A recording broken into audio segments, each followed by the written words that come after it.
Hey everybody, welcome back. It's Pierre, Simple Homebrew. I have a story to tell you. A while back, I was watching a channel called The Apartment Brewer, and I noticed a tour that he created for his channel when he moved into his apartment. And I thought that was a really good little tour. A bit long, but a really good tour. So I reached out to Steve in the States and asked him if he didn't mind me using that video in mine. I'll edit it a little bit, but get it to work. And he'd done one better. He actually made a video for us. Guys, the Apartment Brewer is around, has been around for quite some time, since 2016. And he is very, very informative with his videos. One of the biggest channels around, about 29,000 subscribers, which is absolutely phenomenal. And I'm really proud to show you his tour that he made just for us. Cheers, guys. I hope you like it. All right, Pierre, I'm very excited to show you the actual tour of my basement home brewery here. But to get started, we've actually got to go all the way down the stairs here. And apparently my stupid cat's gonna join me. We're gonna flip the camera, and here we go. Very narrow set of stairs here, but I don't have to take too much stuff upstairs, thankfully. We'll start on this side here, where there is my hand pump.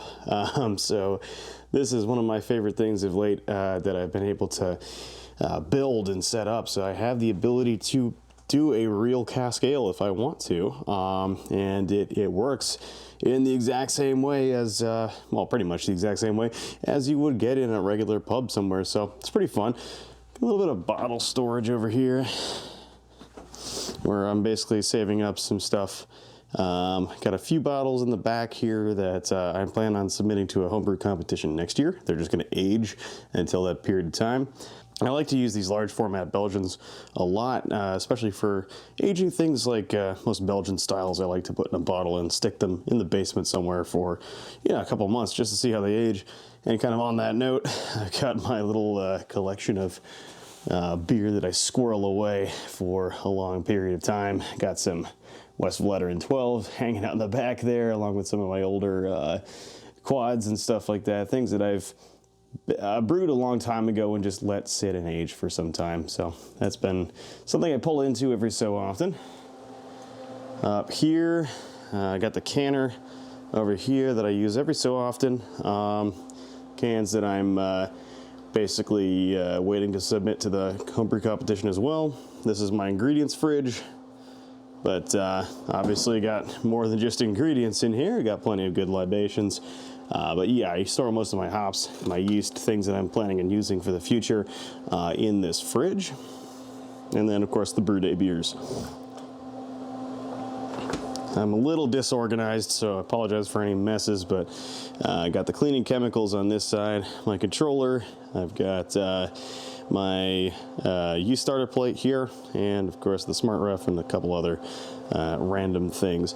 I did all of my own electrical work here, and that powers the 120 volt, powers the fridge, and if I want to use the 120 system, I can use the 120 volt power for that, but it also powers all my electronics and pretty much everything that you see in here. And then I have the dryer outlet on this side that I use to power the 240 system, so I run a long extension cord from that to power this guy, and that in turn powers the actual brew kettle. So here's the brew kettle, the grain basket, all that stuff. I finished up a brew day not too long ago, so I leave it out to dry and air dry, and it works pretty well. This is my hood. I also have an extra light up here because with video production you need a ton of light. So that's my hood there that goes outside, vents out to the directly outside. Works really well. This hood has been fantastic and allows me to brew inside without any sort of condensation problems, which is great. Down here on this shelf, I usually keep obviously my chiller, but also I keep my pumps down here. Any random tools I need during brew day, as well as the Whirlpool arm and a couple other random pieces of equipment.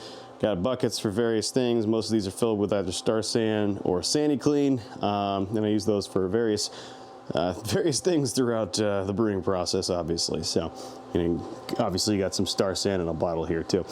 Then this is my 20-gallon claw hammer system that's down here. I use that occasionally, so I just kind of store it over here out of the way until I really want to use it for a large batch or a split batch.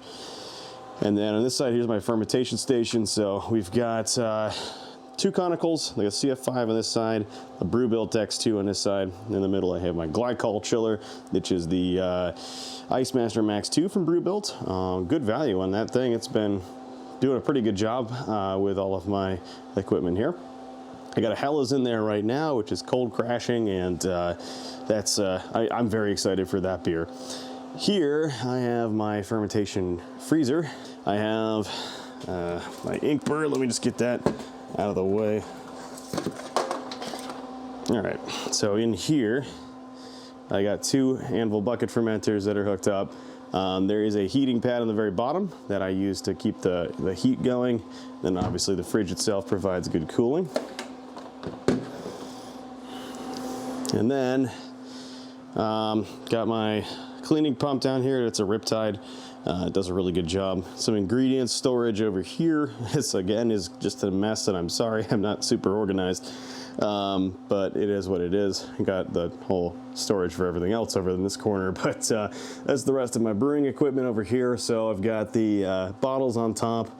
On the first shelf here, I kind of have like basically backup equipment and extra stuff that I might need during a brew day if something breaks. And just extra tubing, disconnects, all that stuff you generally need randomly. Tubes are hanging off the side as they always are. And then here's everything that I use generally on a brew day. So oxygen, things that like Whirlflock, yeast nutrient, stuff like that. Extra tubing, there's some bottle caps and airlocks in there as well. Down here's everything I need for tri-clamp accessories. That's kind of a pain in the butt to sort through. I don't have a pegboard hung up yet. I'd like to do that eventually, but this is where it is right now. This is all water chemistry equipment, so my pH meter is in here, and all my water chem equipment is in this box here. And then down here we have basically just extra chemicals, so a random draft tower. Don't ask me why that's in there. And I have some 6-pack holders and stuff. There's also the mill and the drill that powers the mill.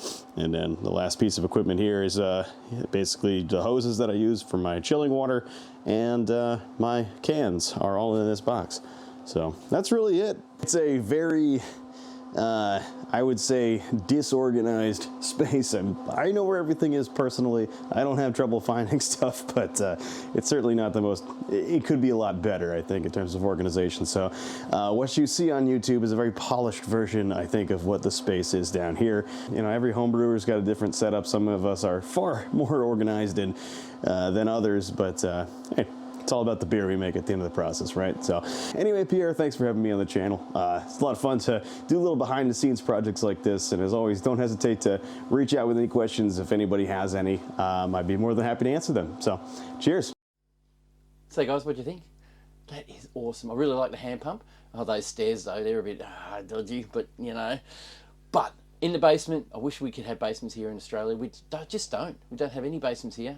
We just have to find an area outside our house and see what we can make work. You can see he's just like us. He's a big channel though, 29,000 subscribers plus, and he's a very knowledgeable guy and a voice of a radio announcer. Absolutely awesome. Guys, thank you very much. Please acknowledge Steve. Let him know that you really enjoyed his video if you can. The biggest thing is Steve took the time to actually video this for us so we can acknowledge and enhance our brewing experiences as well. Well guys, thank you very much. I'd like to thank the Apartment Brewer for taking the time to actually video this for us, and I would like you guys to check out the channel, the Apartment Brewer. I'll leave a link down below. Check it out. I think you'll get a lot of benefit out of watching this channel and a whole heap of knowledge. Alright guys, thanks for watching, thanks for subscribing, and we'll see you in the next video. Cheers, have a great one.